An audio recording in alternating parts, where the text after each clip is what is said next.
Muito bem. Chico Sá, Luiz Costa Pinto, bem-vindos ao Roteiristas. Eu já começo avisando a assessoria do Luiz Inácio Lula da Silva, que fica me mandando e-mail, tweet, em DM, me cercam aqui embaixo, na rua, querendo que eu entreviste o Lula. Eu falei, olha, enquanto o Chico Sá não der a entrevista, não adianta. Então, a partir de hoje está liberado, pessoal da campanha aí, e essa entrevista que vocês estão vendo agora, mas ela foi gravada, hoje é quinta-feira, são 5h13 da tarde, o debate é agora 10h30, que o Lula, no caso o Lula Costa Pinto me falou, então ela vai ser disponibilizada depois do debate, para a gente não atrapalhar é sintomático o debate. Que a gente tenha começado a gravar essa entrevista às 5h13, olha só. Nossa. Olha... Não, e 5h13 também, porque 5, aí será o Lula vencendo, já no primeiro turno, será o 5º mandato de um petista. E 13, que é o número, né? Então, olha, né? Que maravilha. Isso aqui é um leitor da cabala, cara. O leitor da cabala sabe tudo. Então, não, e você sabe que Mercúrio deixará de ser retrógrado domingo às 6h27 da manhã.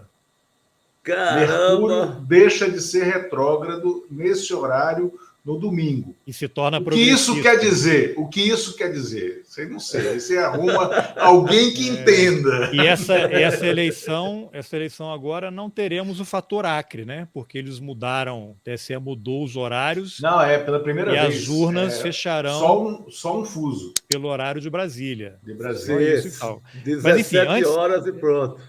Antes da gente começar, que a gente vai falar de coisas aqui importantes que tem a ver com o passado, com o presente e com o futuro. Não sei se será o mesmo para todos os personagens, mas eu vou deixar vocês fazerem uma breve apresentação de vocês para quem eventualmente não os conheça ainda. Chico Sá, que está estreando aqui no Roteirista, o Lula já é freguês, pode começar. Bem-vindo. Bem-vindo, obrigado, Carlos Alberto, pelo chamado, pelo convite. Estou devendo essa vinda no Roteirista há séculos, por conta do desmantelo, não é nem da agenda, do desmantelo da minha rotina aqui, mas que bom que agora deu certo com esse meu companheiro de imprensa pernambucana, nordestina, brasileira, Lula Costa Pinto, aqui ao teu dispor. Eu sou jornalista, escritor, bato uma bola ali, vez por outra na TV, comentando sobre amor, sexo, política e o escambau. Não necessariamente nessa ordem, né? Por aí vai. Lula, vamos lá. Olá, Chico, né? Um prazer estar aqui com você de novo, mais uma vez, em mais um bate-papo. Júnior, né? Um prazer também a gente gravar mais um podcast, mais um episódio para esse espaço que você está consolidando como um ótimo espaço, né, muito obrigado. Nesse ecossistema de podcast brasileiro. Agora, você me pede para dizer quem eu sou. Eu sempre me lembro, quando me pedem isso, de uma frase da Wanda Célia, jornalista, né, que já há alguns anos, ela estava no Salão Verde da Câmara e alguém gritou, Wanda Célia, e ela não queria parar, ela continuou andando. E a pessoa insistiu, Wanda Célia. Aí ela, enfim, parou, olhou para a pessoa e disse, olha, eu já fui Wanda Célia, né? Então... grande Wanda Célia. Nesse momento atual, eu não sei exatamente, mas muito é isso. Bom. Sou jornalista, escritor também, como Chico, e procurando caminhos. Os dois. Eu morei 2 anos em Angola. Lá os angolanos se referiam aos brasileiros assim... Vocês brasileiros são muito confusionistas. Eu acho que vocês dois são confusionistas. Mas a ideia dessa conversa... O Chico eu queria entrevistar há muito tempo, que eu estava lendo esta obra-prima aqui, Big Jato, que não tem autógrafo, porque eu nunca encontrei... Não, encontrei o Chico pessoalmente uma única vez, eu vou contar aqui. Ele não se lembra, claro, porque ele já era muito famoso e eu ainda... sou apenas um repórter aqui, mas como ele não se lembra e eu sim, isso me dá uma grande vantagem, né? Que a informação é poder, né? Informação é poder. Não sei, vou guardar e para contar. Mas esse livro aqui tem uma passagem interessante, que tem um momento assim, acho que é uma fala do seu pai, né? Que são memórias, falando que tudo é passado, né? Tudo é gravado, disco, fita, tudo já aconteceu, né? Dos Beatles e tal. Inclusive essa conversa aqui, né? Porque a gente está gravando no passado, as pessoas no futuro estarão assistindo nessa coisa de espaço-tempo.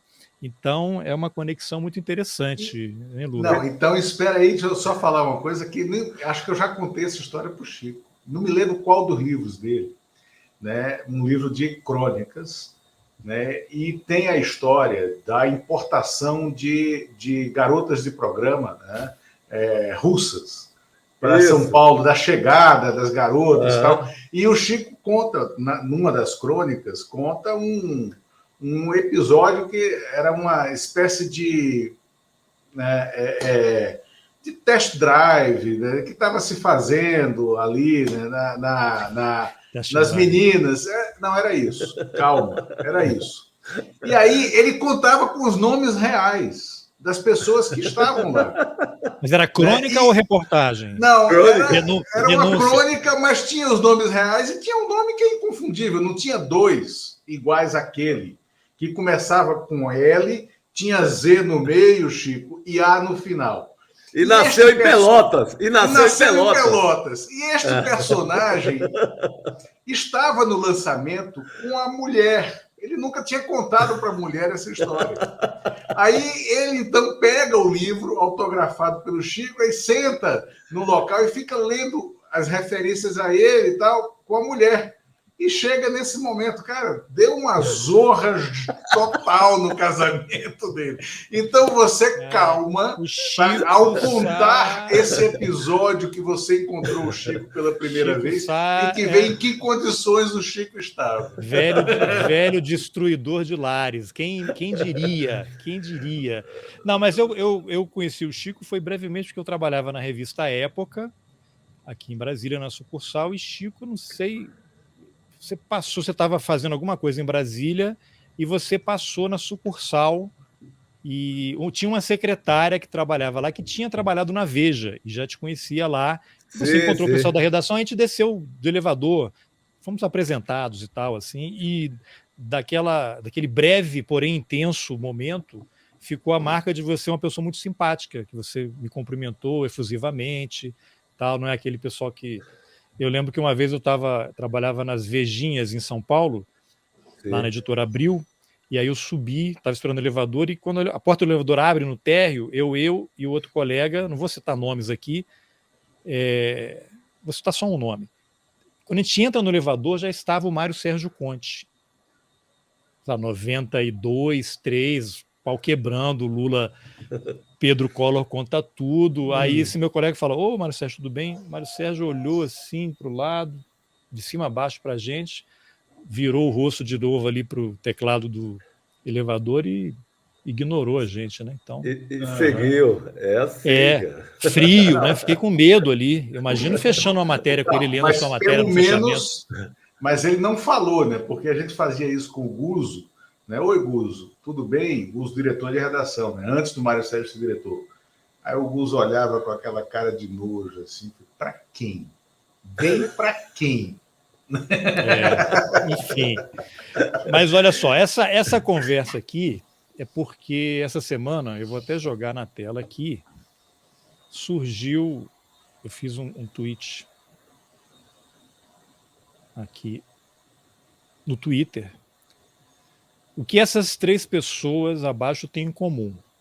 Aí aqui, para os mais jovens que não sabem, esse aqui é Paulo César Farias, conhecido como PC Farias, que era o homem da mala, o cara que pagava as despesas do Fernando Collor de Mello.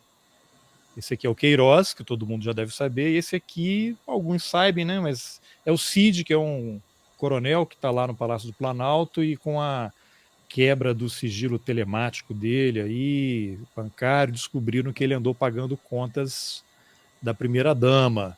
Bolsonaro ficou muito irritado, né? Então eu queria aproveitar o acesso privilegiado que eu tenho a vocês, porque vocês são as duas únicas pessoas vivas que conviveram intensamente com o PC Farias, né? E reportagens de vocês foram muito importantes aí para esclarecer aquele grande esquema de corrupção que houve naquela época. Tem que falar esquema de corrupção com cuidado, né? Porque o Collor foi inocentado, né? Então, de vez em quando alguém chama ele de corrupto, ele processa e ganha.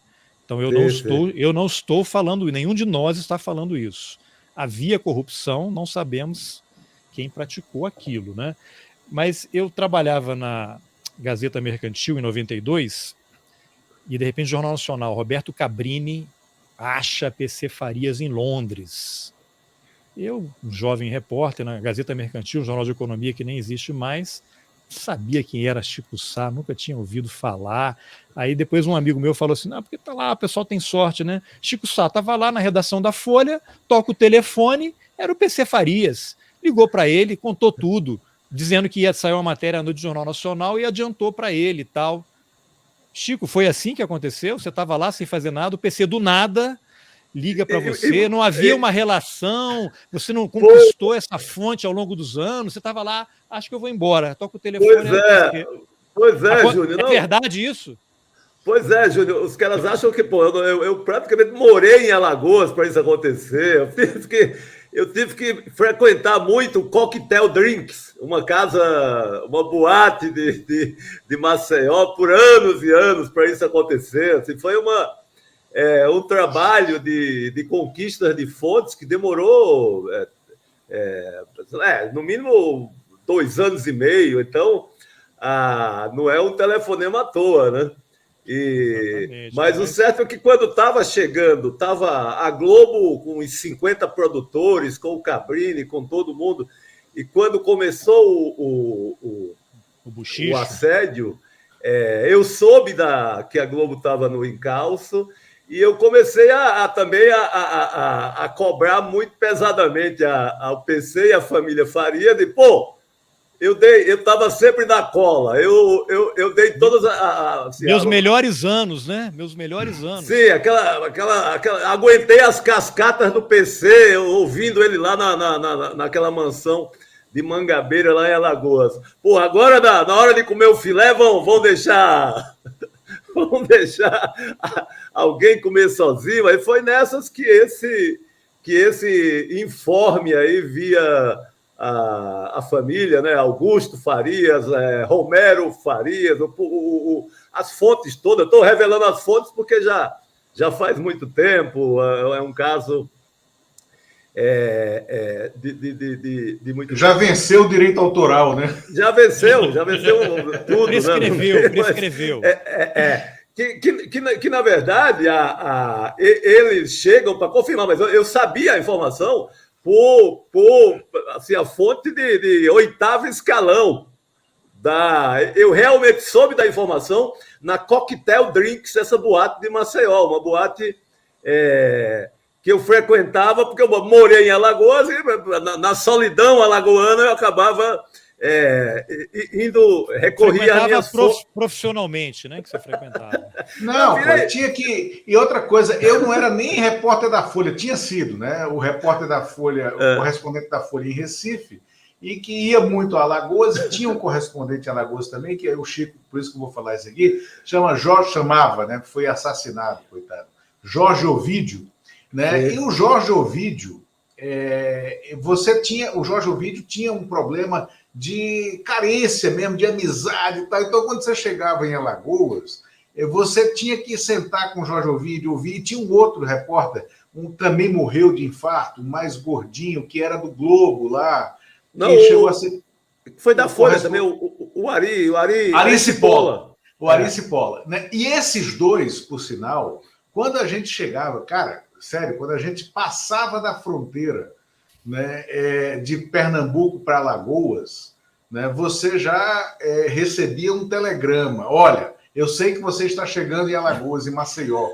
Vamos falar, porque eles nos apuravam, eles chegavam junto para apurar o que é que a gente estava fazendo em Alagoas, né? Isso. Caramba! Mas olha só. Grandes figuras. Como é que vocês começaram a fazer essa cobertura do PC? Foi depois que o Collor começou a ser candidato, porque a relação do PC com o Collor já era do governo de Alagoas, né? Já era uma relação um pouco mais antiga, né? Como é que vocês se aproximaram dessa fonte a ponto de ela se sentir confortável a começar a contar histórias para vocês e coisas que depois foram muito importantes aí para o país? Foram momentos diferentes. Eu queria que, se o Chico puder contar antes, porque o meu é posterior ao dele, né? Então, Chico. Boa, Lula. Não, eu trabalhei antes do Lula na sucursal da Veja no Recife, fui contratado pelo Eduardo Oineg. E no período ainda da campanha eleitoral, eu trabalhei na campanha eleitoral. Então eu fiz... Cobrindo a campanha, né? Cobrindo a campanha. Ajudei em muitas capas daquelas, Caçador de Marajás e tal. Ia lá, pegava aquelas cascatas do Cláudio Humberto, aqueles números... Tá na tua conta a construção do mito Caçador de Marajás? Está na tua essa? Olha, não tá tanto porque a redação era de São Paulo e eu era muito pequeno no jogo.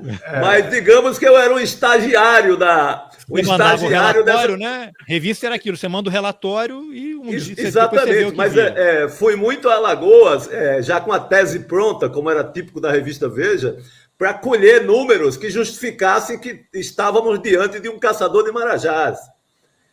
Aí o Cláudio Humberto preparava aquela cascata de números.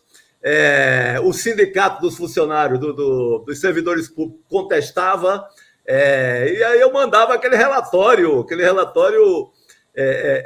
para São Paulo, né? Porque para o Eduardo Oineg, do Eduardo Oineg para São Paulo. Digamos que eu era um estagiário nessa construção do Caçador de Marajás. Isso era uma peça, uma correia de transmissão. Exatamente. Eu estava nessa equipe.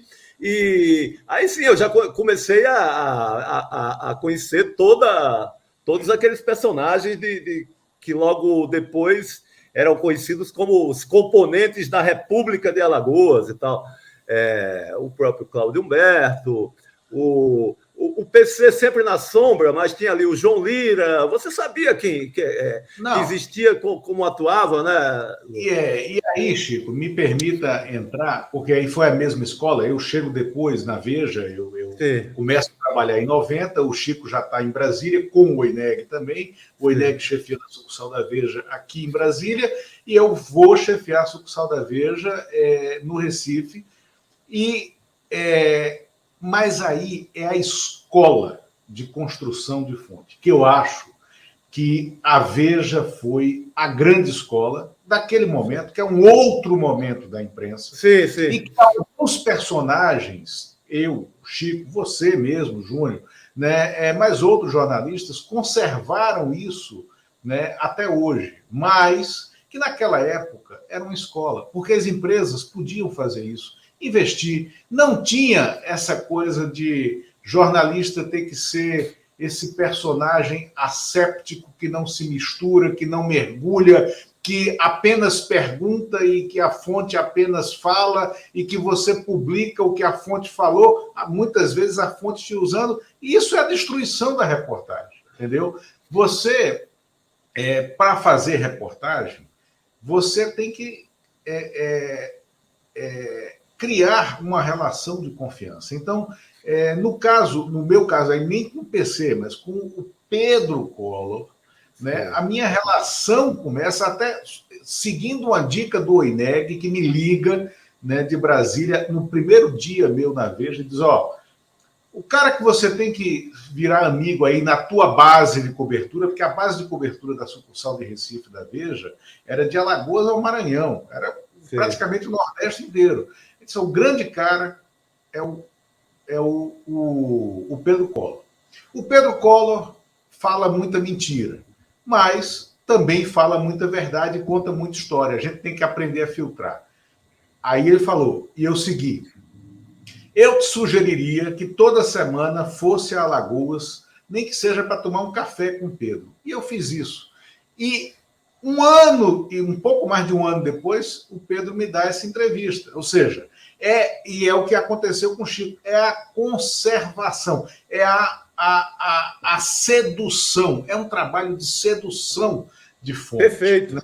Você tem que seduzir, né, para ouvir e estabelecer ao longo dessa relação quais são os teus muros de contenção à mentira. Você tem que saber quando você está sendo usado, por que o cara está querendo te usar, né? E não ser simplesmente asséptico. Não, você fala, eu publico o que você falar e não somos amigos? Não, entendeu? Você... essa postura do jornalista, hoje, né, dos jornalistas, matou, em larga medida, a reportagem. A reportagem, quando você conseguia retratar o comportamento das pessoas. E o PC era um grande personagem, mas um grande personagem.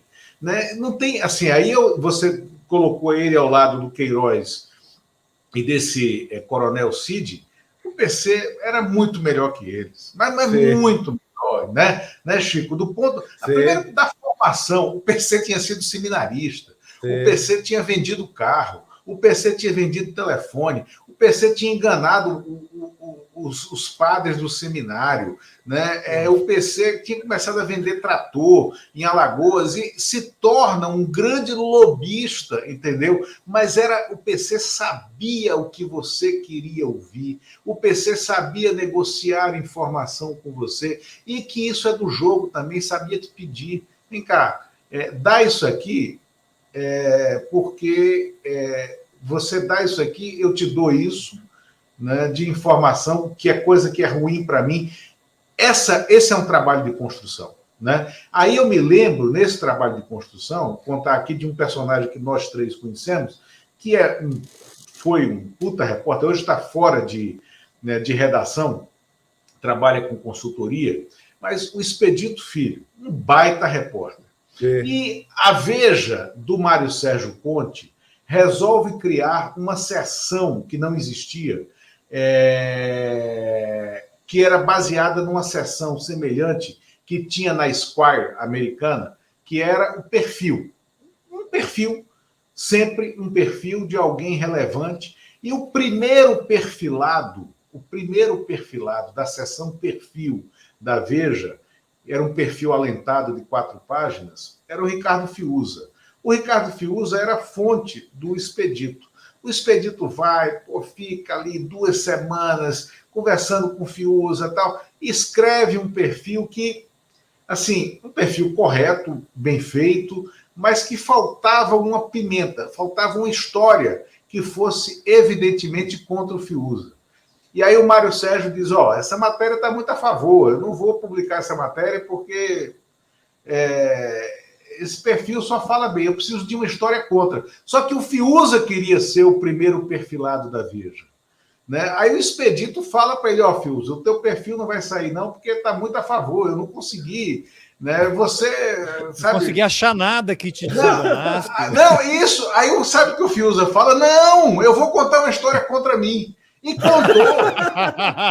contou a história de que ele tinha recebido o jet ski da OAS de presente. Ele que contou. Aí o Expedito falou, colocou. Virou um escândalo. Puta escândalo, eu lembro. Um puta escândalo. Dizer, foi pela ele vaidade, mesmo que pela contou, vaidade pela vaidade do, de ser o primeiro perfilado da Veja. Entendeu? Então, cara, essa relação dentro de redação é impagável, né, Chico? Sim. Não, mas Lula, você tocou no ponto. A Veja possibilitava isso, sei lá, o cara viajar do Recife para Maceió para ir para o almoço, que não ia render nada durante um bom tempo. Havia essa possibilidade de você ir cativando ali uma fonte. Coisa impensável. Impensável, mesmo nos jornais da época, era impensável. Exatamente. A velocidade, a verba ali da redação.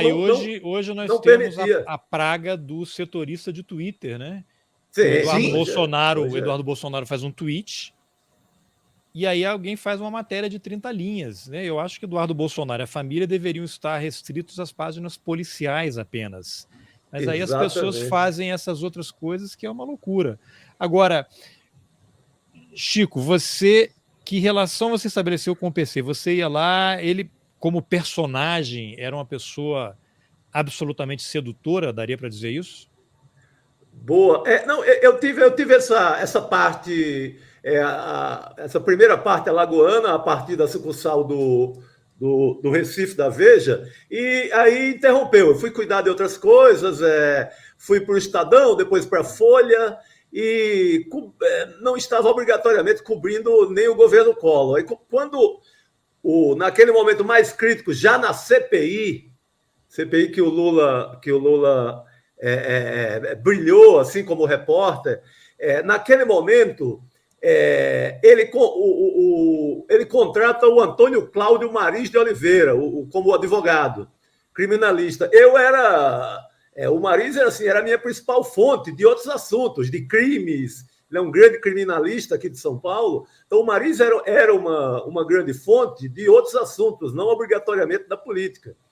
Aí eu colo no Maris e tem um segundo momento com o PC, aí para valer. Aí já foi. Nosso primeiro encontro tomamos um porre assim de. Ele estava alvejado ali por denúncia de tudo que é jeito, querendo falar, mas para não ser publicado, querendo conversar muito.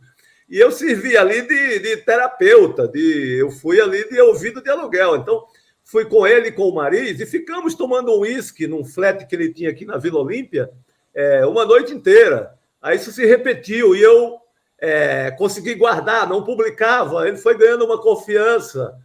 Aí fiz um perfil. Vê como a ideia do perfil amansa, né? Fiz um perfil dele como seminarista, leitor. Assim, parecia que eu estava totalmente ingênuo e vendido ali como repórter. Não, mas minha intenção era pegá-lo logo mais num assunto para valer. Então fiz uma entrevista com ele, com toda a versão dele, respondendo à CPI, que a Folha prezava muito pelo tal do outro lado, e eu entrei nesse vácuo aí, como repórter que iria dar o outro lado, a resposta, a versão do PC para toda a patifaria. Então, eu entrei foi nesse vácuo aí que acabei construindo a fonte. Aí sim, passou a ser uma relação, no mínimo um encontro semanal, uma coisa de tomar uísque junto, e na casa dele em Alagoas. Aí foi essa construção que entrou muito toda essa história que o Lula falou da relação com a fonte, que talvez, se eu não tivesse passado pela escola da Veja, eu não tivesse. Eu fosse afoito, como qualquer repórter da Folha, e saísse já publicando qualquer merda. Já detonava ele na primeira matéria e acabou, ia ser uma só. Ia perder uma puta história por causa de uma materinha besta da Folha. Então, isso me ajudou muito a passagem pela Veja, ajudou muito nesse meu jogo de paciência, nesse meu jogo, no meu entendimento o que era uma fonte para valer. E daí é que vem depois os eventuais furos e tal, vem dessa construção, desse primeiro uísque que segue aí vida dentro. Não, e isso vem, né, esse cultivo da fonte era uma cultura das revistas, sim. Até porque as revistas, quando eu entro na Veja, me lembro do Fabrício Marques, né, e do Laurentino. Na verdade, esse conselho foi me dado pelo Laurentino Gomes, né, que eu já conhecia, né, desde antes de ir para a Veja. Eu tinha feito uma viagem de um mês pela Alemanha, pelo consulado da Alemanha, e o Laurentino era um dos jornalistas que estava nessa viagem, conhecia ele lá. E aí o Laurentino me disse, a cultura da Veja é a seguinte, toda semana, a gente faz 3 revistas. Uma, a gente publica. A outra, a gente joga no lixo, porque são informações que deram errado, são apurações que deram errado, e que não vão funcionar, a gente joga no lixo. E a terceira são informações que estão incompletas, reportagens que precisam ser melhoradas, informações que precisam ser buriladas, e a gente põe na gaveta. E toda semana é isso. Agora, você imagina você ter uma equipe para fazer isso. E tinha, a Veja tinha, né? Assim como a Isto É, Senhor, na época era Isto É, Senhor, tinha acabado de se fundir, também tinha. Essa cultura de cultivar a fonte era uma cultura revisteira. E era uma cultura da Editora Abril, mas daquela Editora Abril, do Vitor Tivita, do Roberto Tivita, uma cultura criada pelo Mino Carta, que foi o primeiro diretor de redação da Veja, e que naquele momento era o diretor de redação da Isto É, Senhor. E aí eu saí da Veja em 1997 para ir para o Globo, querendo sair. Eu pedi demissão e o Franklin Martins era o diretor do jornal o Globo, na sucursal de Brasília, e eu tinha dito para o Franklin, cara, eu quero vir, eu não aguento mais ser chefe, eu era muito jovem, se eu não quero mais ser chefe, eu quero ficar na reportagem. Tá? O Franklin disse, vaga de repórter eu tenho, e pago o mesmo salário, só que é repórter. Eu disse, não, eu quero ser repórter. Tal. Aí fiz um bom acordo de espaço no jornal, mas levei para o jornal essa cultura, para a sucursal de Brasília, que o Globo não tinha. Tinha os almoços, né, com fonte e tal, mas era uma coisa mais para a cúpula. O reportariado, não. Aí eu me lembro que um dia o Franklin disse, disse para a redação de Brasília, eu estou aqui pagando reembolso de Luiz Costa Pinto. São 8 cafés da manhã, 12 almoços, 7 jantares, e eu nunca fiz isso para nenhum repórter. Né? Então, eu não estou reclamando, eu estou dizendo, esse é o caminho, tem que fazer. Né? Por quê? Porque essa era uma cultura de você realmente criar uma relação com a fonte e que você não está vendendo a alma ali. Né? Mas nessa conversa destravada, você derrubando. Eu, no processo de apuração de uma reportagem que foi contra ele, contra o Cleto Falcão, né? Eu tomei café, almocei e jantei no espaço de 24 horas com ele. No final, a gente ficou bêbado também. O Cleto tinha na casa dele, em Brasília, uma garrafa de Johnny Walker colocada num cavalete, porque a garrafa, na minha memória, ela tinha a minha altura. Eu tenho 1,85 m. Tá? A garrafa tinha a minha altura e ela ficava num cavalete, aí tinha uma corda que ele puxava a garrafa e aqui ele aparava com uma jarra de cristal. Aí o uísque caía dentro da jarra e a gente tomava o uísque sentado na mesa, botando o uísque direto da jarra nos copos. Então, você imagina como você não bebia nessa época. Né? No final, deu a reportagem que era o Cleto Falcão confessando que ele não vivia com o salário dele.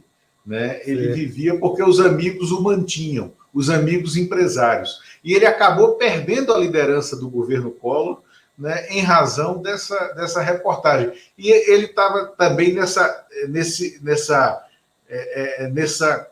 estava na cúpula dessa República de Alagoas. Né? Em razão do uísque, eu diria, né? Em vez da reportagem. Agora, vamos dar um salto aqui no tempo. Eu vou jogar aqui uma outra imagem, porque o PC Farias ele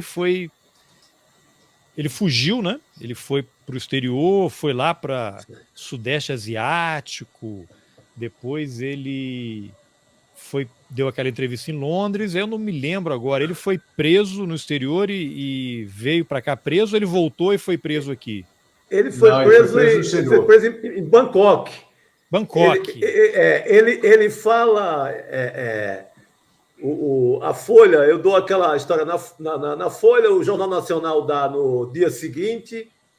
E aí ele tem que fugir de Londres. Aí ele foge de Londres e ele vai num restaurante em Bangkok e tem uma desavença lá por conta de uma mesa que Dona Elma queria sentar num lugar melhor, uma confusão dessa de mesa de restaurante, e alguém avisa a embaixada brasileira. Uma brasileira que estava lá. Uma brasileira, né? exatamente. Avisa e a partir daí ele é preso nesse momento. Mas foi por um segundo, porque ele estava com tudo quase fechado para virar quase rei na Tailândia. Ele foi com dinheiro suficiente, aquele dinheiro que você vira cidadão, qualquer coisa, amigo do rei, você vira tudo que quiser. Então, ele estava legalizando todo esse processo. Por isso que ele corre para Bangkok. Lá ele teria... Lá ele era amigo do rei, né? Lá ele era amigo do rei. Ele teria como comprar toda essa história. Mas foi por um segundo, por uma confusão banal de um restaurante que ele perde essa... Mas aí ele vai, a Polícia Federal... eu viajei nessa época até Bangkok, voltei no mesmo avião, voltou toda jornalistas do Brasil, todo todos mundo lá, e você foi. Vai a polícia, vai aquele delegado, Lula, que eu não esqueço o nome dele agora, da Polícia Federal do Rio, que era totalmente vendido ao esquema PC, quando eu falo com ele lá, ele diz que vão botar o Gema em você. Diz, o Gema, não vou botar porra nenhuma. E o cara ainda vai tomando isso comigo. E foi o que aconteceu, porque o cara recebia mesada dele. O cara era quem tinha, era quem dava quem dava as informações para ele no momento que ele precisou fugir do Brasil. Então, o delegado da Polícia Federal. Um cara que tentou ser candidato no Rio e eu não me lembro do nome dele, não. Não, podemos... mas isso não é incomum, é o Edson Antônio de Oliveira, não? Cara, acho que sim. Ele foi candidato. Se brincar, é morto também, porque todo mundo morreu. Só ficou eu e Lula nessa... aqui eu estou vendo uma matéria aqui na internet. Morreu domingo, em 2015, o delegado Edson Antônio de Oliveira, que participou ativamente da prisão em 93 de PC Farias. Sim. Ele era cúmplice. Ele participa porque, burocraticamente... Ele foi superintendente da PF no Rio e era diretor na Interpol no Brasil. Burocraticamente, ele era o escalado pela Interpol para ir buscar o PC, mas ele estava na mão do cara, assim... Estava no bolso do PC. No bolso total. Mas foi em Bangkok, sim. E você entrevistou o PC depois na prisão? Porque ele foi condenado, ficou um pouco preso, né? Não sei se foi muito, foram o quê? Um ano, 2? Não, aí eu fiz a festa, né? Por conta já dessa coisa da fonte, foi aí que eu... lá nos porões, era uma pocilga lá da Polícia de Imigração de Bangkok. Eu já fiz uma entrevista com ele, com a dona Elma, que deu aquele escândalo, culpando o Collor. Voltei junto para o Brasil, fui uma noite, fiquei no canil, lá onde ele ficou, na Polícia Federal em Brasília. A partir disso, eu frequentei todas as celas onde ele esteve preso. Então, foi a hora da festa do cultivo de uma fonte. Só nessa cobertura você puxou uns 2 anos de cana, né? Sim, no mínimo. Eu chegava lá, mas o almoço era do... Não sei se tinha o Fazano da época, mas era do melhor restaurante de Brasília. Já estava lá. Não, tinha o Piantella e tinha o Florentino. Florentino Grill e o Florentino. Exatamente, porque ele chegava num lugar desse, ou no Corpo de Bombeiro em Maceió, onde fosse, em meia hora, ele conquistava ou amaciava todo mundo, né? Porque ele era um sedutor também, né? O sedutor com o dinheiro dele, até eu viro bonito também, né? Mas ele era, Júnior, ele era sedutor, sim, de boa conversa. O Lula tem uma conversa, no Trapaça, tem uma conversa do Lula com ele, e Lula já foi cheio de documento na hora da onça beber água, era a hora que provava o esquema mesmo. Mas que o Lula descreve o perfume dele no hotel, lembra? Isso, exatamente. Aquela cena é linda, aquela cena de cinema italiano, de máfia italiana. Isso o quê? Depois da prisão ou antes? Não, isso foi antes. Isso foi antes, antes da gente publicar, foi na semana anterior, não, 2 semanas antes a capa do Pedro. Tá, então já que você falou em Trapaça, tá aqui, ó. Eu tenho em papel só o volume 3 autografado que estava aqui, porque o primeiro, quando saiu, eu estava fora do Brasil, então comprei só digital. O segundo também, o terceiro tive aqui no lançamento em Brasília. São 3 volumes, Trapaça, Saga Política no Universo Paralelo Brasileiro. Inclusive, eu estou citado no volume 2. Né? Bacana. Então, mas rapidamente... essa cena, o requinte dessa cena, que o Lula chegando no hotel, o perfume, porra, é linda a cena. Eu sei, tava diante de um vilão do dinheiro público, etc., mas a cena é bonita, né? Inebriante. Não, e a gente quer. Eu estava com o Mário Sérgio Conte, que era o diretor de redação da Veja, e a gente quer confirmar a assinatura do PC, porque tinha um documento com a assinatura dele. E aí o Mário, aí eu peço que ele assine, que ele me mostre um documento. Aí o PC disse: eu não tenho documento, não estou com nenhum documento. Sim. Aí o Mário Sérgio: como você não está com nenhum documento, PC? Não estou com nenhum documento. Aí eu: como é que você deu entrada no hotel aqui? Não, o apartamento fica à minha disposição. Era um hotel de luxo ali, o Caesar Park, né, que ficava ali perto da Paulista. Não, o hotel já tem um apartamento aqui em meu nome e tal, não preciso de documento. Você viaja sem documento? Viajo sem documento. Você assina um papel, então, para eu ver você assinando aqui? Não, eu estou com um problema na mão, não consigo assinar. Né? Aí o Mário Sérgio voltou à história do documento. PC, você está sem documento aqui? O PC fez: estou. Aí o Mário disse: então você vai ser preso por vadiagem. Né? Não pode andar sem documento. Então o PC era isso. E mais, aí um pouco do PC. Ele morreu na madrugada de um sábado para um domingo, em 1996, assassinado. Era madrugada do dia 23 de junho, véspera de São João. Cenas fortes para quem tem problemas. Isso, está aqui. Ele e a Suzana Marcolino, né, que era a namorada dele, mortos na casa de Guaxuma, numa praia perto de Maceió. Eu fui a Maceió, eu já estava no Globo, naquela semana, veja a história de fazer a fonte, eu estava no meu primeiro mês no Jornal Globo.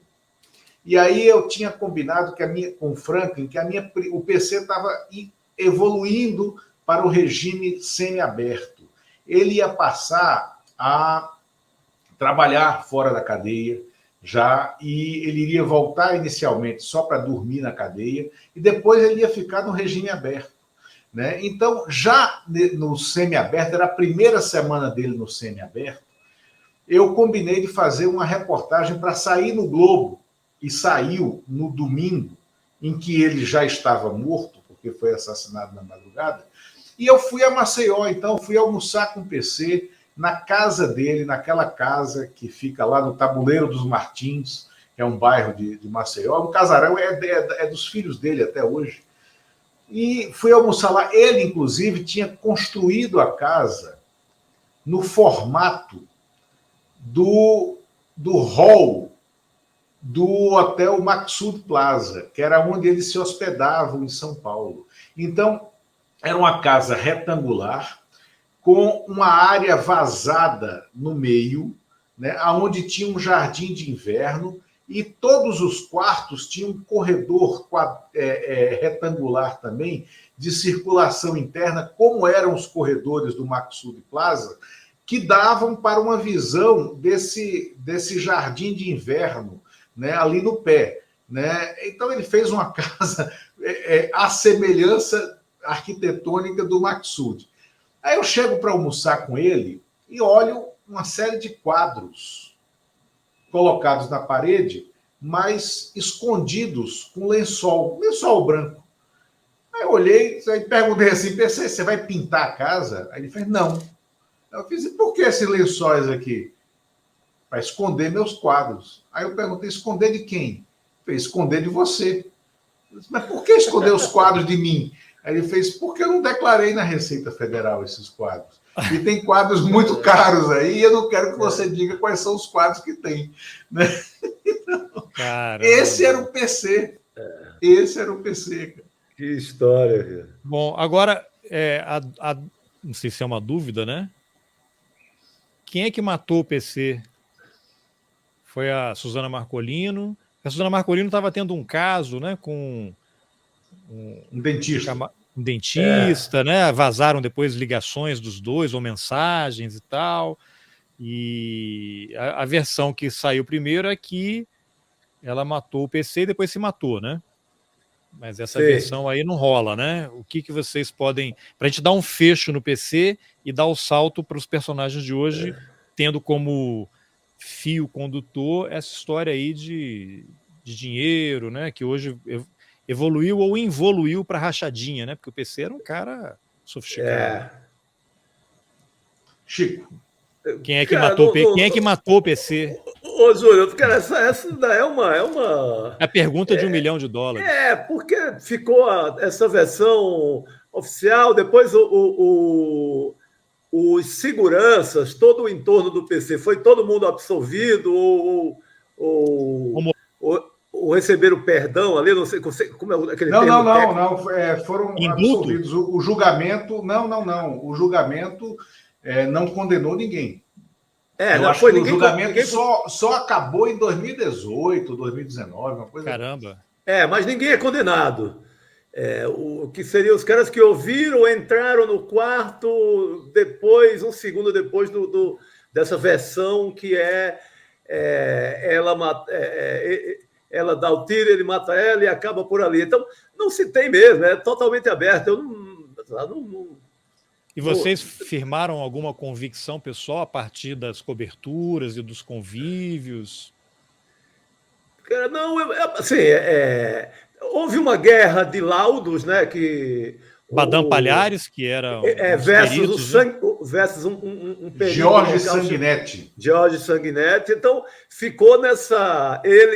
O Sanguinetti apostando numa versão de um possível invasor, uma morte, outro tipo de ocorrência. Houve uma bandalheira na cena do crime, mudaram, a família mudou antes da polícia chegar. Tem toda o roteiro é de uma desordem geral, assim, pode ter acontecido qualquer coisa, mas não há, por exemplo, não há na tese de que queima de arquivo, algum dos milhares de empresários ou gente que tinha ou laranja, ou testa de ferro do exterior, ou qualquer um desses personagens, não há nenhum, não há registro algum de passagens dele no mesmo momento pelo local. Ficaram essas duas versões e todo mundo foi absolvido. Então, eu não arrisco.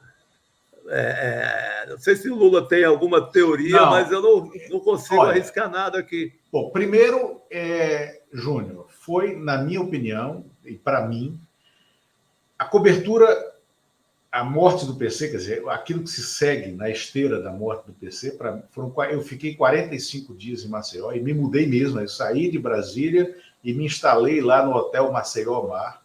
Você escreveu um livro, né, sobre isso. Escrevi um livro depois sobre as duas mortes do PC Farias.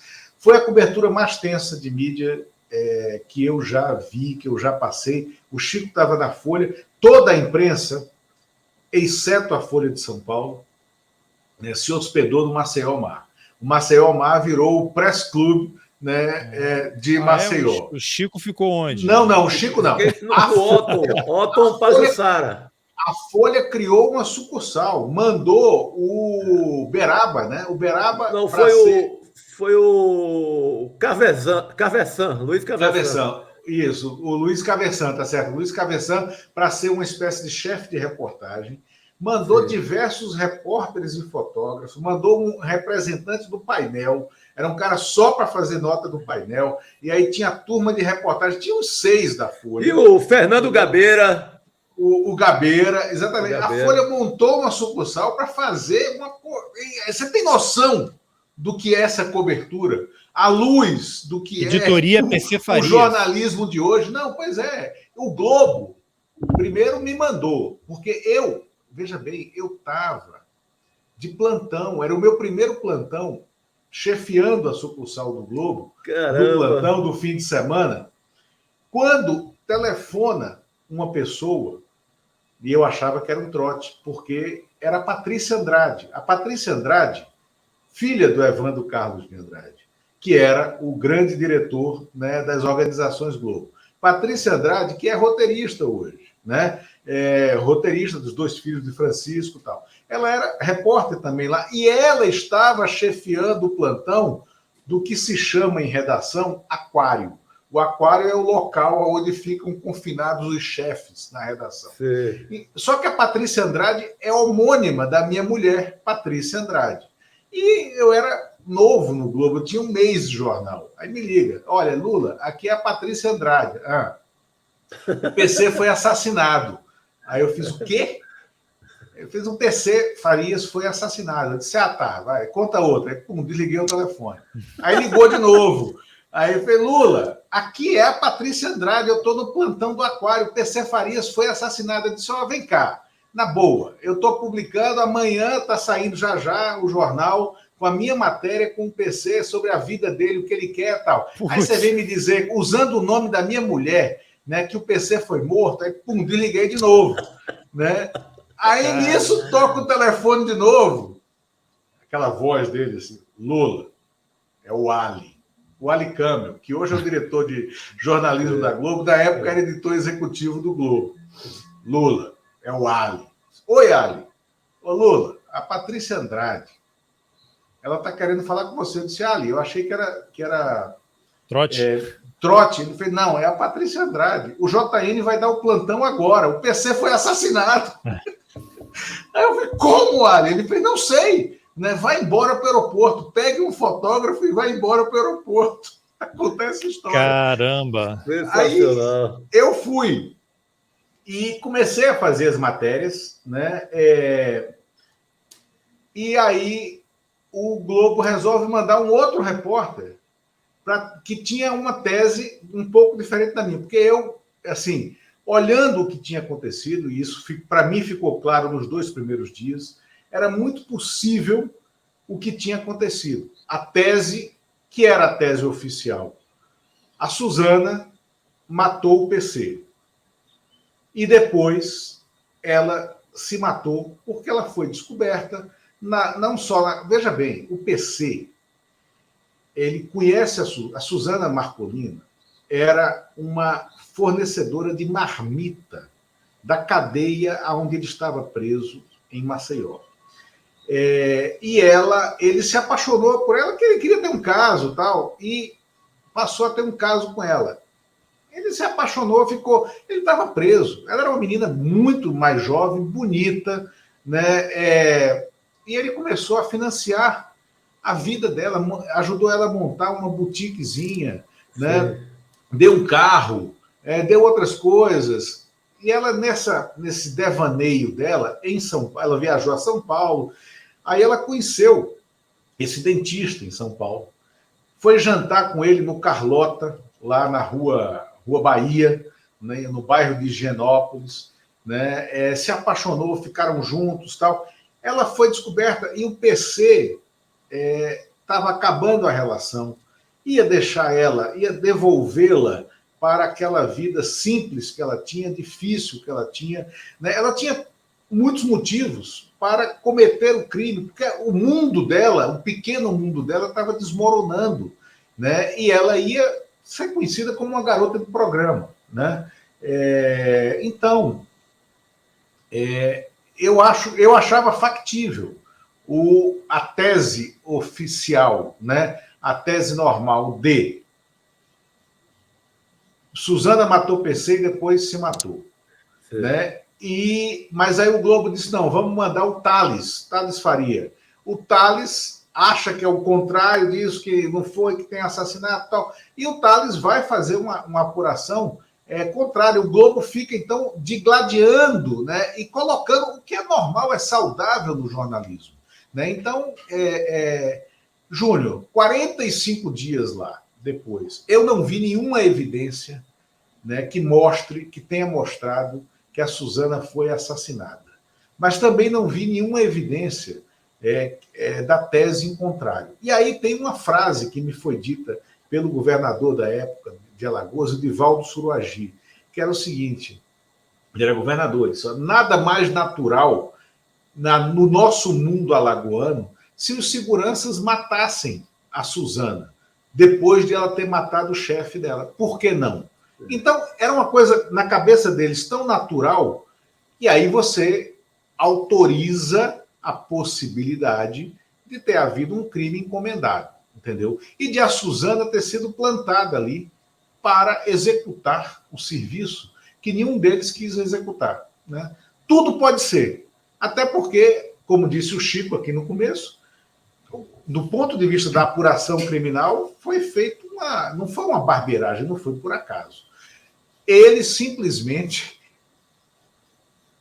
tocaram fogo nos lençóis, no colchão da cena do crime, antes da polícia chegar.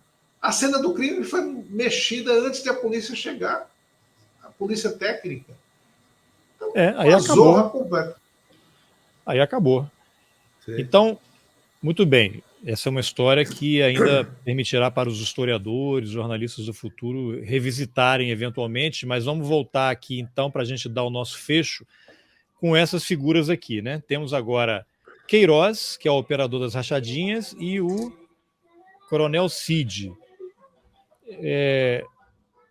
Há um monte de denúncias em relação à família Bolsonaro, de compra de imóvel, dinheiro vivo, tal, a imprensa fazendo uma marcação cerrada e uma família que não dá satisfação, não se comunica, não responde e nada. Vocês têm alguma... Qual a reflexão que vocês sabem fariam em relação a esses personagens aqui? Eu não sei qual é o... É um salto muito grande, né? Até porque são estilos diferentes. E o Collor hoje é apoiador do Bolsonaro e vice-versa. Sim. Vocês acham que o Queiroz ele pode ser uma figura... enfim, é um cara que está ligado, era amigo do Adriano, né? Aquele miliciano, e fez esses pagamentos todos em dinheiro vivo, fazia saque, está envolvido aí com compra, com movimentação em dinheiro vivo.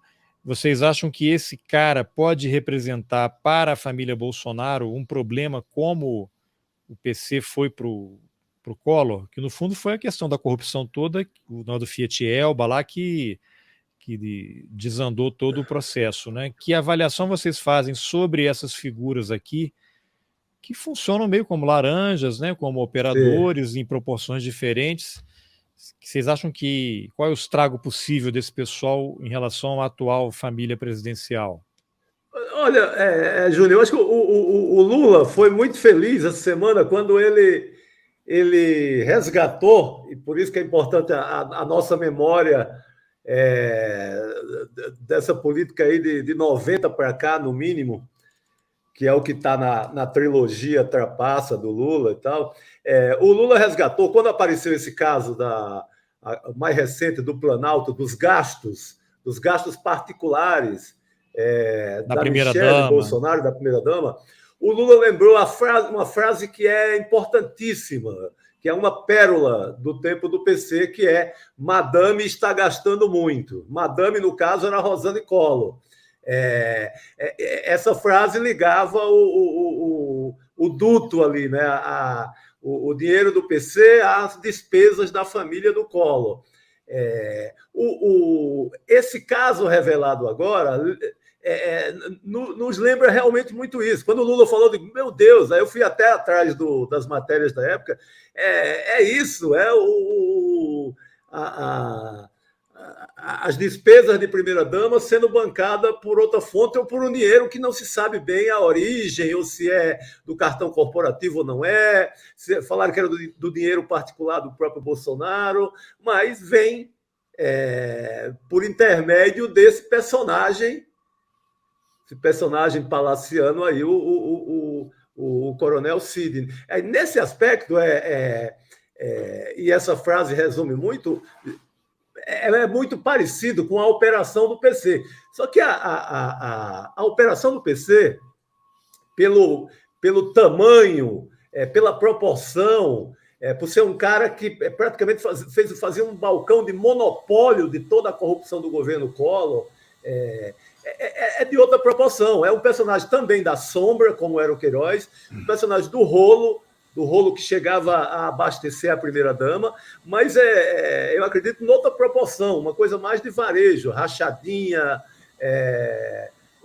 despesa da família, rolo de carro, noutra proporção, mas o mecanismo, para usar uma palavra da moda, uma palavra da produção cinematográfica, o mecanismo é parecido, né? É um personagem da sombra que acaba abastecendo financiando despesas particulares. O Queiroz, você tem com a primeira-dama, você tem ainda um grande enigma, uma grande interrogação também de origem de dinheiro, que é daquele... O cheque, né? Que é da soma lá dos 80 mil reais em cheques, que também não se sabe. Então, a natureza dos negócios é muito parecida, mas o PC assumiu assim um tamanho de corrupção, porque a gente mira muito no Fiat Elba, mas teve a reforma do apartamento da Rosane Collor em Maceió, também bancada pelo PC, uma porrada de outras... Mas quando fala assim que é uma coisa de varejo, né, que esses caras aí estão fazendo, a gente não pode esquecer da quantidade de imóveis em dinheiro vivo. Quem é que leva um dinheiro vivo lá no cartório, né? Registro, entrega a mala com dinheiro para o vendedor do imóvel. Aí o Queiroz, né? Também está nessa parada, né? O Queiroz já estava nesse movimento.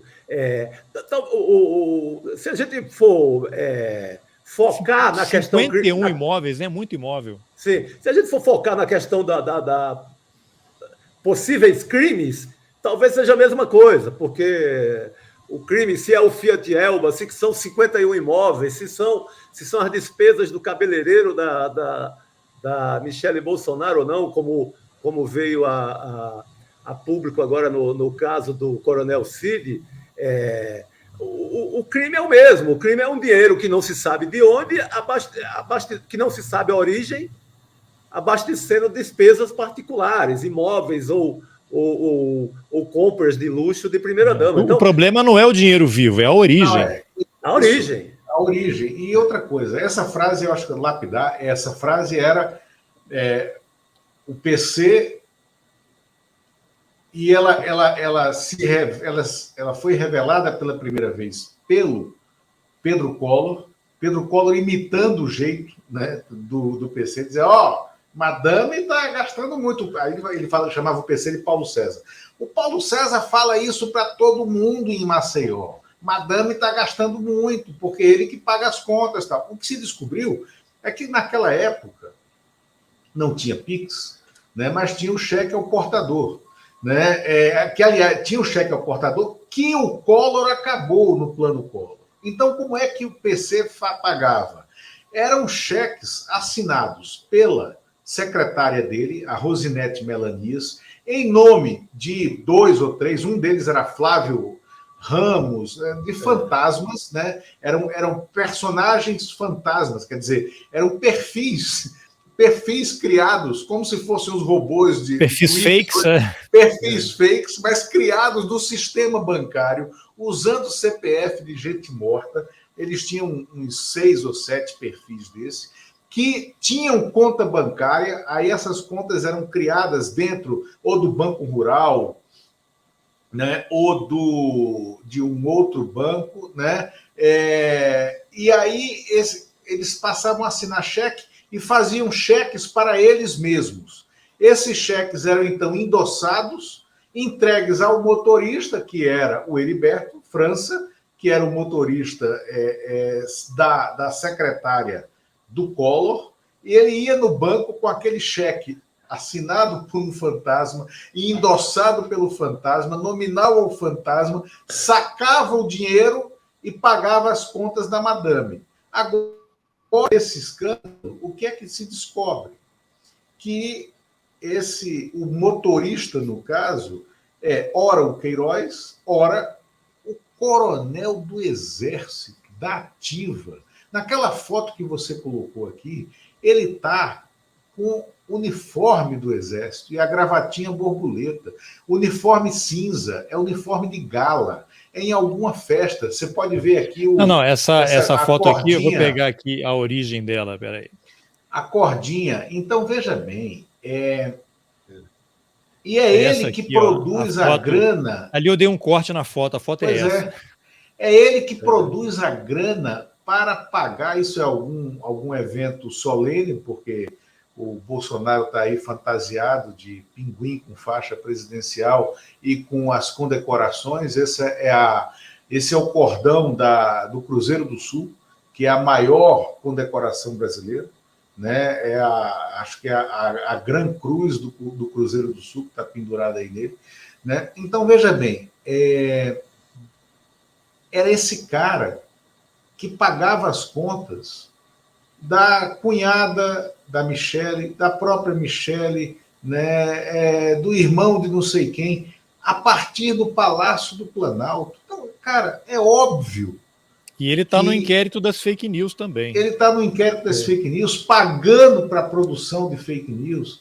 É claro que a gente tem aí um escândalo, e aí um escândalo que é a história dando um looping, reverso de novo, e aquele negócio, o círculo não se fecha, porque não fecha mesmo. Né? E outra, por que é que política é ciência?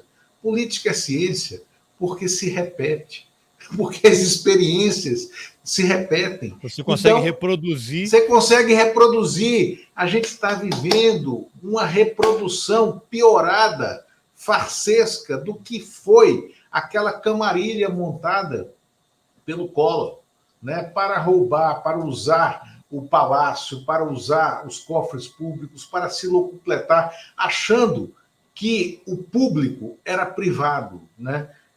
É inacreditável. Agora, uma reflexão de vocês dois para a gente fechar aqui. Eu todo dia passo raiva vendo os jornais, Chico Sá também, né? Lula também, vocês publicam horrores aí nas redes sociais e tal. Vocês acham que a cobertura ela melhorou ou piorou? Lógico que a gente vive tempos diferentes por conta da tecnologia, da velocidade, e aí isso tem consequências muito ruins que às vezes não dá para checar. O repórter hoje ele faz blog, ele tem que botar no Twitter, ele tem que fazer a matéria, ele tem que entrar na TV, ele tem que fazer participação no rádio. Eu acho que isso compromete muito o tempo útil da apuração e impede isso que vocês relataram no começo da conversa, né? De você sentar com o cara, almoçar, trocar ideia, você ler um livro inteiro para poder aprender algum assunto, né?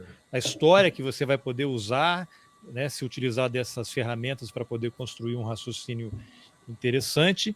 E eu não sei, eu não me lembro, assim, editorialmente, se os jornais nos anos 90 eram tão ultra radicais, ultra direita, como são agora, né? Porque você vê editoriais e matérias. Outro dia foi uma matéria do quê? O governo Bolsonaro cortou verba para o câncer, né? Aí o Estadão vai faz uma matéria. Não estaria na hora de você comprar um plano de saúde? Quer dizer, é um escárnio. E aí eu fico achando que a reportagem, a denúncia, descobrir o orçamento secreto, descobrir o esquema de ambulância, de tratores, vira uma espécie de cota. Vamos deixar esses repórteres aqui levantando umas denúncias e a gente vai privatizar o SUS, a gente vai privatizar a saúde, vai privatizar a escola, vai acabar com a universidade pública, porque isso é o que você vê o tempo todo, né? Você tem a parte, tudo bem, a editorial é a opinião da empresa, tudo bem, mas às vezes ficou a impressão, e não sou contra os jornais, não acho que o Estadão tem que acabar, nem que a Folha, acho que eles só tem que melhorar, né? A gente fica falando e depois nunca mais arranja emprego, né? Porque eu fico tão irritado com esse negócio. Mas que reflexão vocês podem fazer até para os jovens jornalistas que estão aí? E tem uma coisa que eu acho assim muito cruel, que você tem vários colegas, eu não vou ficar citando o nome aqui, mas que já são personalidades, que é uma coisa que não tinha quando eu comecei em redação, né? Então, o cara tá lá, ele tá na rádio, ele tá na TV a cabo, ele tem o blog, ele tá tweetando o dia inteiro, o cara tá ao vivo no programa na TV, na Globo News ou na CNN, e aí você vê, não, acabei de receber a informação aqui do ministro. Pô, se você recebeu um WhatsApp do ministro e você apenas lê, não tem apuração, o cara tá te enrolando, né? Você está dizendo que ele está te mandando, você está lendo um release. Que reflexão vocês podem fazer sobre isso agora que eu encerrei todas as minhas chances de conseguir qualquer emprego de novo na mídia tradicional? Então, deixa, Chico, posso começar a responder, porque eu quero pegar esse exemplo do WhatsApp aí. Por favor. Olha só, teve um período, logo que o Ricardo Teixeira, o Marco Polo Del Nero foi afastado da CBF. E um deputado, era um deputado do PSDB, ele está sem mandato agora, deve voltar esse ano, do Espírito Santo, Marcos Vicente, é vice-presidente da CBF, ainda é. Ele assumiu a presidência e me chamou, ele ficou só um mês, tá? Porque ele começou a acabar com um monte de coisa. Eu falei para ele, não faz tudo de uma vez, calma, vamos fazer o mal aos poucos. Aqui é o contrário do Maquiavel. Mas ele começou, ele te cortou os salários, cortou o jeton, demitiu não sei quem, não sei o que. Você vai brigar com todo mundo. Ficou um mês só no cargo. Aí a cúpula que estava afastada da CBF o tirou. Mas aí o Marcos Vicente, eu estava com ele, conversando no gabinete dele, aí ele recebe um WhatsApp de um jornalista, fazendo umas perguntas sobre a CBF. Aí ele para a conversa, responde e manda. Aí o cara manda outra pergunta, ele para a conversa, responde e manda. Aí eu perguntei, vem cá, o Marcos, quem é que está perguntando? Ele falou, não sei. Aí eu fiz, como não sabe? Eu falei, não conheço, é um repórter. Ele disse que é repórter, não sei o quê. E você está respondendo isso? Ele fez, sim. Eu disse, você está louco? Aí ele, mas por quê? Eu disse, você não sabe se o cara é o cara. E o cara não sabe se você é você. Porra, como é que você responde, né, por WhatsApp? Então, assim, só para você ter uma ideia de como as coisas são. E aí eu remonto a uma história que, aliás, está no Trapaça 1, do Thales Alvarenga, que também já morreu, que foi diretor de redação adjunto da Veja, foi nosso chefe, meu, do Chico, né? O Thales Alvarenga, que era um cara de direita. Aliás, dividiu o apartamento, vejam bem, com Olavo de Carvalho. Ele é mineiro, assim como o Olavo de Carvalho, e os dois jovens estudantes em São Paulo dividiram o apartamento. Mas o Thales era um baita jornalista. Um baita jornalista de economia. E o Thales, uma vez, no meio de uma das crises econômicas do governo Fernando Henrique, um dos ataques especulativos ao real, estava ali no começo do Plano Real, eu fui para a rua, eu consegui pegar uma série de coisas exclusivas, umas informações exclusivas. Só que eu sempre tive, não sou como você, Júnior, que é de origem da economia, né? Eu tenho dificuldade em escrever sobre economia, né? Não tenho esse conhecimento técnico. Não, eu também não tenho, não escrevia, né? Mas não entendia também. Pois é. Mas aí, quando eu relatei para o Thales o que eu tinha, aí ele disse, não, faz o seguinte, escreve do jeito que está, do jeito que você viu as coisas, do jeito que você sabe, com todo esse ódio das suas fontes, porque eu sei que as suas fontes são petistas, né? Porque quem vai fechar a matéria sou eu. E ele falava com aquela cara assim, quem vai fechar a matéria sou eu, e eu sou do PFL. Entendeu? Então, a regra escreve como um petista, mas eu vou publicar como um pefelista. Então, eu acho que falta cúpula nas redações. Redação precisa de cúpula e é lamentável que seja isso. Assim, você hoje tem redações onde você vê claramente que os repórteres, os colunistas, querem simplesmente agradar ao patrão, agradar ao chefe. Quando há um crack, né, quando há uma discordância, aí vira um case, que também não precisa ser assim.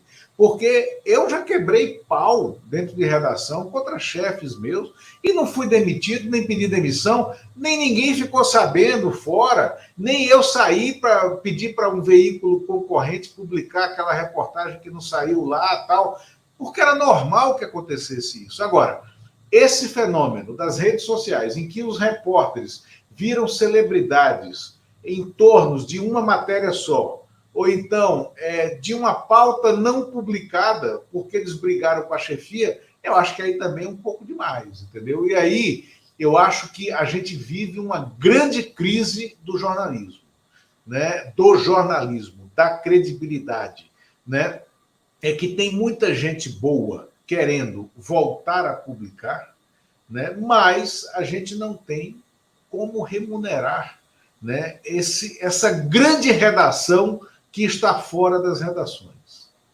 Antes do Chico pegar aí para finalizar, vou citar só um exemplo. Eu fiz aquela série que está aí na HBO Max, né, Em Busca de Anselmo, E aí, no trabalho de divulgação, fiz contato com alguns amigos jornalistas, né, para publicar. Eu não vou citar o nome, mas passei o material, release, foto de divulgação e me coloquei à disposição para uma entrevista, né? O veículo publicou uma página, né, que é um espaço grande, mas não me entrevistou. O jornal publicou uma página, aí o repórter que fez a matéria entrevistou o release, que foi distribuído, pegou a agência Estado e a agência Folha, que sim fizeram matéria, né, me entrevistaram. No caso da Folha, o Maurício Sticer me ligou, conversou. No caso do Estadão, o cara me mandou as perguntas e eu respondi. E hoje também tem isso, o repórter ele não quer entrevistar, né? Ele quer mandar as perguntas. Você está fazendo. Copia, cola. Quem te ligou foi o Maurício Sticer, que é um baita jornalista. Pois é. E aí esse jornal publicou, mas não me entrevistou. Eu conheço o diretor de redação, que encaminhou a pauta para a editoria, e o cara entrevistou o release, entrevistou a agência Estado, a agência Folha, e fez uma página, sendo que o diretor da série, o criador da série, o roteirista da série, que no caso os três sou eu, né, Santíssima Trindade aqui, estava à disposição para poder conversar tanta coisa que podia ser explorada de um tema tão importante, assim, relevante da nossa memória, que está perdido. Então isso é um exemplo também de, eu não sei se é preguiça, é aquela coisa, não, fecha aí, tem que fechar uma página aí, faz, eu não sei o que é. Chico, para você arrematar aí essas encrencas que a gente arranjou. Boa, Júnior. Não, antes eu queria te parabenizar pela série, cara. Muito bacana. Muito obrigado. Além de ser uma baita história, ainda mostra ali um Recife um pouco mais antigo. Foi incrível aquela reconstituição toda que você fez dos aparelhos, dos lugares do Recife. O Anselmo em frente ao lugar, o restaurante Pina, né? Com palavra. O Maxime, eu lembrei, fiquei com gosto do caldinho de peixe do Maxime, quando você falava, óbvio, você narrando uma coisa trágica, mas ia passando por aquela geografia do Recife de Olinda. Maxime, que foi onde o Jean-Paul Sartre, a Simone de Beauvoir e a Cristina Tavares viveram o início do triângulo amoroso. Exatamente ali. Então, eu amei a série, belíssimo trabalho, Júnior. Mas voltando para o nosso drama jornalístico, o Lula tocou numa questão que eu acho que é o principal, que é falta de uma cúpula ali com repertório para chamar repórter, ter conversa, amarrar os fios. Eu acho que fica tudo muito fragmentado e todo mundo com essa agonia de soltar por Twitter, resolver tudo em 6 linhas, ou num vídeo, ou num podcast apressado. E falta o cara, por exemplo, pegar esse caso aí do Coronel Cid, amarrar ali essa história, colocar um pouco de memória, inclusive do PC Farias, a frase da Madame, que isso a cúpula precisa ter uma memória, como o Lula teve, de lembrar a frase que a Madame está gastando muito. Acho que tem esse drama de se perder o repertório para fazer uma boa edição. Seja mesmo com essa falta de dinheiro, seja nesse jornalismo que mas até agora. Uma coisa assim, quem é o Cid e como é que ele chegou até onde ele está? Como é que pegaram ele e colocaram ao lado do presidente da República?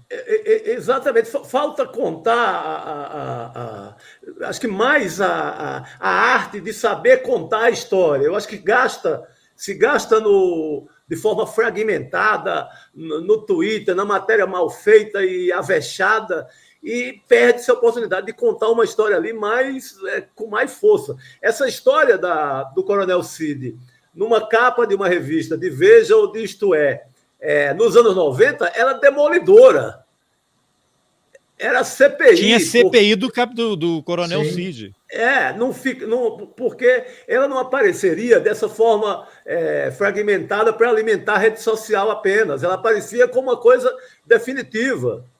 O perfil do Coronel Cid, como ele conheceu o Bolsonaro, qual a relação dele com a Michele, quem é essa cabeleireira, foto da cabeleireira, qual a frase da cabeleireira, a lembrança do caso PC. Então, essa história seria contada de uma forma amarrada numa capa, com detalhes, com fotos, com ambiente, com a geografia de Brasília em que isso aconteceu, com a planta onde fica o Coronel Cid no Planalto, com a proximidade dele com o Bolsonaro. Será que ele desobedeceu o Bolsonaro? Então, essa forma de contar uma história, perdemos. Até a própria a segunda ex-mulher do Bolsonaro, né, que tem a casa que mora lá com 04, quer dizer, a casa que ela disse que não era dela, aí teve, como é candidata, ela teve que admitir, né, e registrar o imóvel no nome dela, e o dono mora numa cidade satélite aqui de Brasília. Ninguém fez o perfil desse cara, bateram lá ou ligaram, não, ele mora aqui e tal, não tem, cadê a matéria? Não, o Júnior, e aí eu me penitencio também, mas eu tô fora de redações, eu tenho uma plataforma que mal e mal é unipessoal, é uma empresa jornalística unipessoal e, cara, eu me esfolo para me manter. Eu não tenho condição de sair, e não tem ninguém, ou sou eu ou eu, né? Mas, veja bem, a Michelle não foi perfilada como primeira-dama até hoje. Esta personagem, ela tem parentes que a avó e, se eu não me engano, um irmão puxaram cana por tráfico. A avó morreu na pandemia aqui na periferia de Brasília, sem que a neta, que é primeira-dama, fosse visitá-la, né? Quem é a Michelle? Essa Michelle cujas contas são pagas pelo Coronel Cid. Quem é esse parente que tem as contas pagas por ela? O que quer a Michelle? Eu estou convencido, mas aí é uma inferência de olhar de longe. O que quer a Michelle do futuro? Na minha opinião, a Michelle será pastora, não, bispa. A Michelle está na linha de ser uma figura proeminente desse mundo evangélico do Distrito Federal, que é rico, né? Montando uma igreja à luz dela, a imagem e semelhança dela, né? E ela vai virar a Bispa Michelle, junto com a Damares, por exemplo. Isso, sim, né? Sim. E ela tem pretensões políticas, sim, para ela, daqui a 4 anos. Perfeito. Enfim, então você falou da Damares, que é candidata ao Senado aqui no DF. Eu vou só colocar aqui, que é uma sugestão também de série para vocês no fim de semana. O Conto da Aia. Ah, sim, já assisti. Ah, né? Boa. E li o livro antes da série. Com a Damares de Tia Lídia aqui, ó. Uhum. Maldade.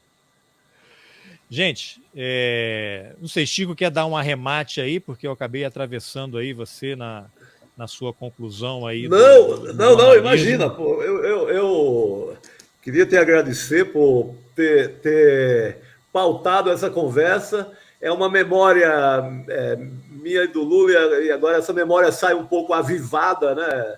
Aqui desse nosso. Porque eu estava pensando, aparentemente PC não tem nada a ver, mas tem. Tem sim.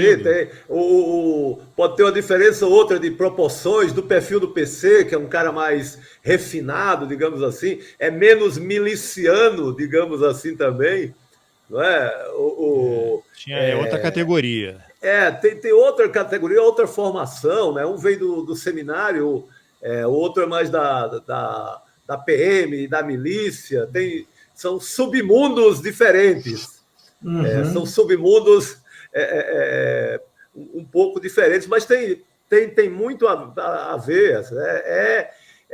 São dinheiros sem origem sabida, né? São dinheiros, cheques, despesas, sem saber de onde veio esse dinheiro, envolvendo o presidente da República.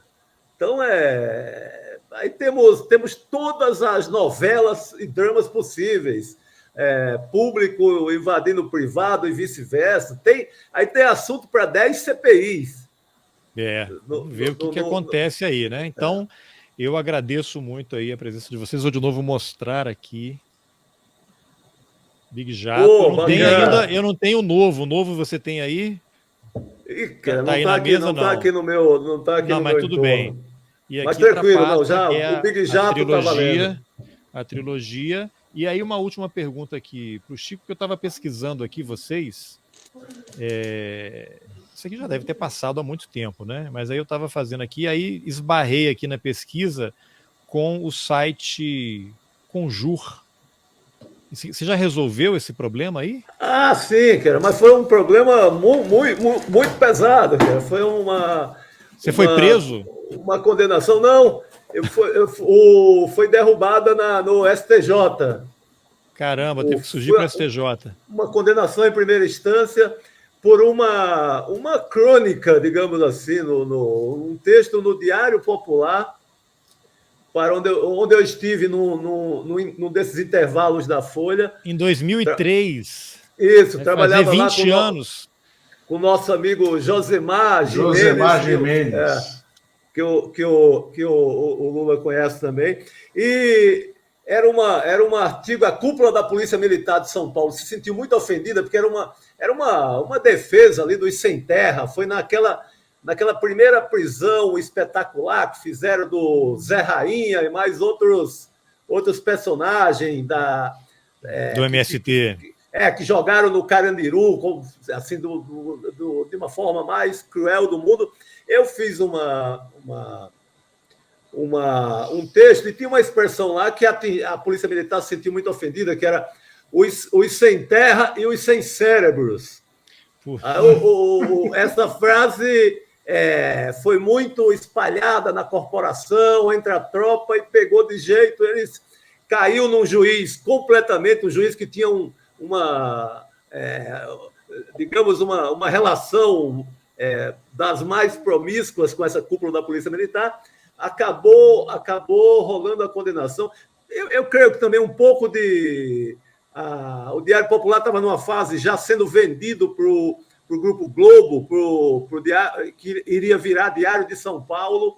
Houve um certo descuido do jurídico. Por conta dessa, estava mudando de uma empresa para outra e acabou rendendo essa condenação, que foi um inferno. Pô, você com uma condenação dessa, você não compra uma geladeira, você não se muda, todo mundo fazia isso que você fez. Que é algo que acontece até hoje, né? Você vê aí o nosso companheiro aí, que escreveu lá o livro sobre os banqueiros, né? O César Rubens Valente. Rubens Valente, que teve que fazer uma vaquinha aí para juntar 300 mil reais para o ministro do Supremo. Exatamente. Não gostou do livro. É o inferno. Aí aí eu acionei, no segundo momento, aí acionei tudo que era advogado que passou por imprensa em São Paulo, amigos se interessaram pela causa, então aí passou a ter um mutirão e me salvaram no STJ. Mas então você ainda é réu primário. Sou réu primário. Foi batido aí. Ô, Júlio, tá aqui o livro. Ó. Achei aqui. Vou botar você aqui na tela para ele encher a tela. Boa. Chico Sá, A Falta. Se alguém quiser comprar com autógrafo, é possível comprar o livro em algum lugar assim? Ou você manda, a pessoa faz um Pix para você e você envia? Cara, eu acabei autografando muito para essas livrarias principais aqui de São Paulo, tem aquele estoque lá autografado. Mas me aciona pelas redes sociais que eu providencio esse autógrafo, não será problema. Então tá bom, então é isso. Então, gente, obrigado pela conversa. Esse eu tenho no Kindle, né? Não, perfeito. Perfeito. Esse aí. Você não tem lançamento previsto em Brasília, não, né? Não, mas eu vou fazer uma nova rodada. Como o livro é literatura e futebol, é um romance que envolve esses dois universos, esse livro vai ter uma segunda vida agora por causa da Copa. Então eu devo passar por Brasília e aviso aos amigos. Não, venha, que como diria... Para conhecer o melhor bar de Brasília. Não, aquele personagem que dizia, venha que eu quero lhe usar, Chico Sá. Então venha. Obrigado, amigo. Valeu, avisa. Gente. Agora, olha, Júnior, obrigado. Né? Sempre às ordens. Né? E quando você desativar a gravação, eu quero aproveitar aqui o Chico também, para a gente seguir no papo, uma coisa bem rápida. Tá bom. Boa. Obrigado, então, gente.